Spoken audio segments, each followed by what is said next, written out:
खुल गए उसके नैना।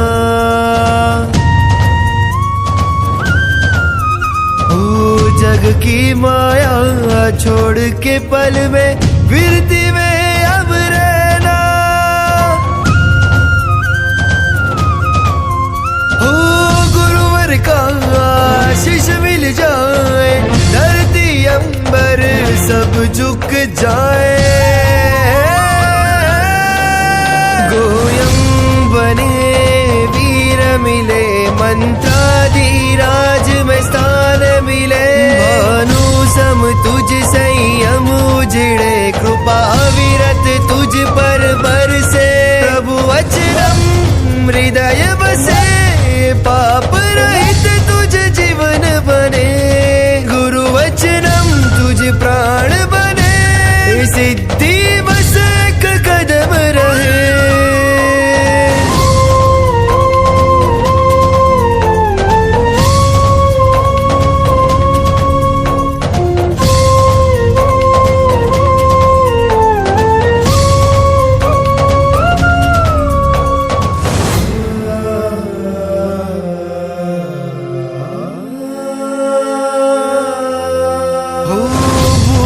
भटका कब तक फिरता, गुरुवर आपका प्यार जो पाया।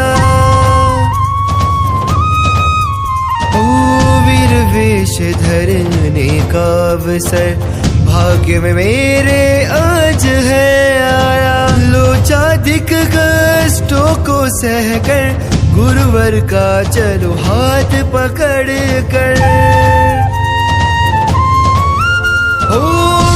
को अपने हृदय में पाले, वो तो संयम मार्ग स्वीकारे।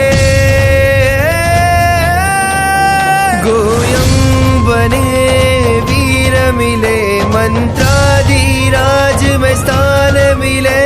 भानु सम तुझ संयम उजड़े, कृपा विरत तुझ पर बरसे। प्रभु वचनम हृदय बसे, पाप रहित तुझ जीवन बने। गुरु वचनम तुझ प्राण बने, सिद्धि बस एक कदम रहे।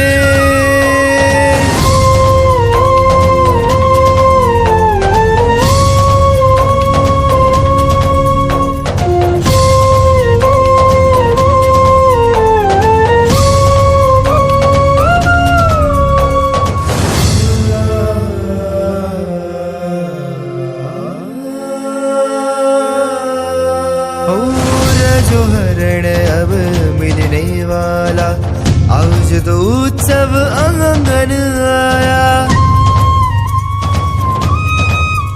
हो भुवन भानु गुरु की महिमा, संयम की कृपा को पाया। गुरुवाणा को सिर पर रख कर, आत्मोद्धार से खुद को सजाया। अपन कुछ जीवन जी के सफल बनाने के लिए प्रयत्न कर रहे हैं, जिनको जीवन जीने के लिए सीखे नहीं है, और उसमें भी मारवाड़ यानी कियो थोकड़े घणो में शक्ति घणी है। कोई आवे तो आ जाओ, उनमें थोड़ी ताकत वधे, पर धर्म करवा में हजी थोड़ा थे पूठे हो पूठे, बरोबर के नहीं? हाँ पिया खर्चवाना तो साहब के हाँ करोड़ रुपया में लगा दूंगा, लेकिन सुबह उठ के सन में आए अपन। इस प्रकार से जन्म लेके जीवन को बिगाड़ने के लिए बहुत जन्म था, लेकिन ये प्रभु का शासन मिला है। जैन कुंभ के गुण के अंदर अपन आए हैं, जैन धर्म पाके अपना जीवन को अपने को सार्थ करना है। प्रभु महावीर के शासन में अपन आए, महावीर जैसा समर्थ बने, शक्तिवान बने, और साथ में भगवान ने जो धर्म बताया क्षमा प्रधान धर्म अपने जीवन में आवे। और ये कोई कुछ भी बाहर का अपने को जो प्रलोभन है कि जो कुछ मिला है अपने पास, वो अपने को भूखे भूखे के जीवन पूरा करने के लिए नहीं मिला है, समझ लेना। पुण्य से मिला है, प्रभु के शासन के अंदर लगा दो तन मन और धन से। आज ये प्रसंग है, ज्यादा आपको लंबा करके बैठाना नहीं है। यहाँ पर विक्रम कुमार की दीक्षा जीरावला तीर्थ के अंदर यहाँ निकलता, यहाँ से हाईवे होके वापिस आ जाता है। सब प्रथम बार यहाँ मिला है। आप लोग भी ऐसे दीक्षा के अंदर सबसे पहले मेरे ख्याल से आए होंगे, बरोबर ना? कोई दिक्कत नहीं, जाके वहां से सुबह समझ लेने का। ऐसा मौका बार बार मिलता नहीं है। एक व्यक्ति पर युवान के अंदर सब प्रकार की सुविधा होने पर भी, बुद्धि तीव्र होने पर भी, मेधा तीव्र होने पर भी, कर की अनुकूलता सब थी, फिर भी उसको ठोकर लगा के क्यों निकल रहा है? कभी सोचे? क्या कमाने की ताकत नहीं थी उसकी? बुद्धि नहीं थी परिवार को निभाने की? अनेक प्रभुरो शासन आणि शुद्ध वनी आज्ञा ने पालन करवा में जो व्यक्ति समर्थ होता है ना, वो व्यक्ति कोई भगवान की कृपा से गुरु महाराज ऑटोमेटिक उसके पर उदारता से आशीर्वाद देता है कि भाई अभी ये संसार छोड़ देने जैसा है। देखो गुरु महाराज पीछे से आशीर्वाद दे रहा है, ऊपर से दे रहा है। और साक्षात गुरु महाराज जैसे आचार्य भगवान हेमचंद्र सूरी महाराज, वैराग्य देशना दक्ष, ऐसे शक्तिशाली परम प्रभु के परम उपासक, ऐसे व्यक्ति भी अनायास से प्रभु की कृपा से, परमात्मा के ऐसे अंतर का कोई संकेत के द्वारा और गुरु महाराज के आशीर्वाद के द्वारा खरेखर अपन भाग्यशाली है। हम कल 4 दिन पहले अपन सब सोचते थे 2 जन्म रहेंगे, लेकिन 18 तो आचार्य अन्यासी महाराज ऐसे साधु भगवान किसने यहाँ भेजा? की तो दीक्षा की तैयारी हो गई है और हम विचार करें तो हमारी तैयारी नहीं होगी। तैयार है सर? बोलो कितने जन तैयार? देने वाला 20 साधु है, 20 आएगा वहां तो क्यों चिंता मत करो तुम। और साधुआं भी बहुत है, रातों रात में तुम्हारी तैयारी हो जाएगी। लेकिन ये पिंजरा पोड़ नहीं है, उसके लिए भी ट्रेनिंग लेनी पड़ती है। और आप भले आज कल तैयार न हो जाओ, लेकिन मगज में रखना कि जीवन लिया है, एंड में तो जाना ये वेश के अंदर। और कभी भी मोक्ष में जाना होगा तो समझ लेना इसके अलावा मोक्ष का मार्ग अपने हाथ में नहीं है। आगे जाने के लिए अपने पास कोई टिकट नहीं है। क्या देश क्या सोच रहा है?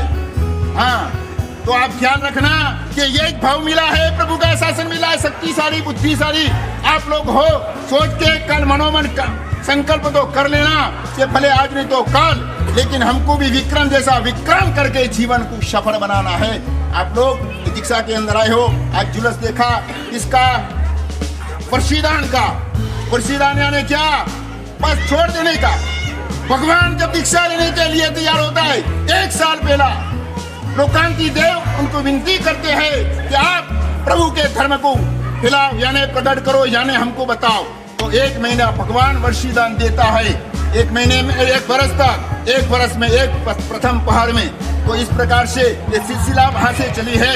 क्यों? कि वर्षीदान देते हैं तो लोग को मालूम पड़ता है कि ये सब चीजों मुझे छोड़नी है। भूख लगी नहीं ने? कोई मानो ने?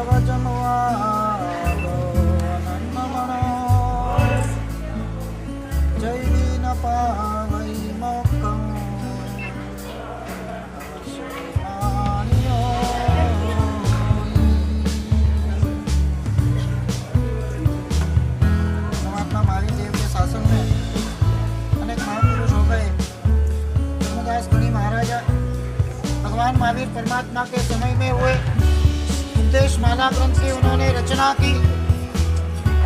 एक श्लोक में बताते हैं कि इनका भी चारित्र जो आत्मा पाता है, हमारी प्रत्येक वृत्ति और प्रवृत्ति पापमय और विराटनामय है। हर पल अशुभ कर्म बंद होते, एक समय भी बाकी नहीं। लेकिन यहाँ बताते 1 सेकंड का नहीं, 1 पल का भी चारित्र। 1 मिनट में असंख्य से 60 सेकंड होती है, 1 सेकंड में असंख्य पल होती है।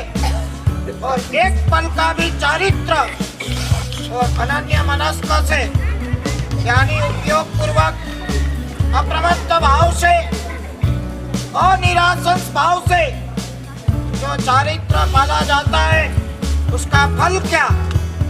क्योंकि हम तो बनिए हैं, पहले फल की कामना और फिर प्रवृत्ति। कोई भी बिजनेस शुरू करो, आप सोचोगे इसमें मेरा क्या?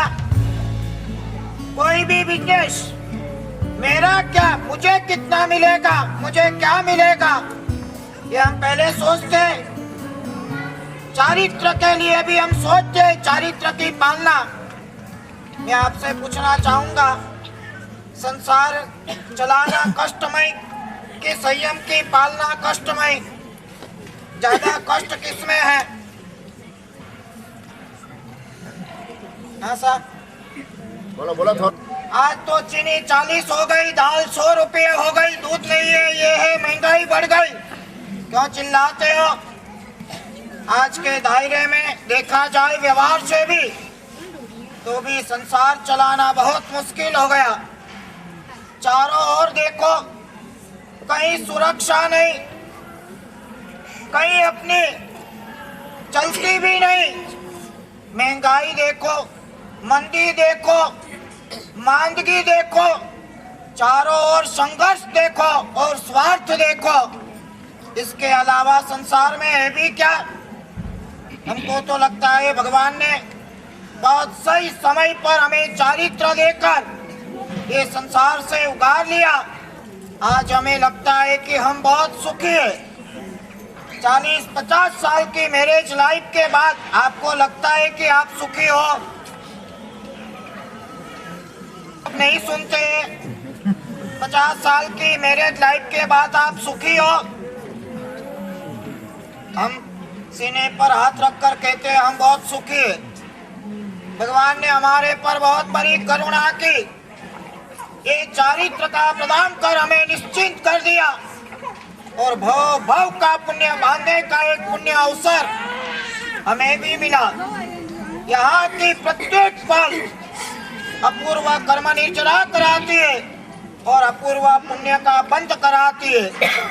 संसार की प्रत्येक पल अपूर्व पाप कर्म का बंध कराती है और अपूर्व पुण्य का क्षय कराती है। संयम मारो श्वास, संयम प्रभुनो एहसास। संयम मारो श्वास, संयम प्रभुनो एहसास। संयम मारो श्वास।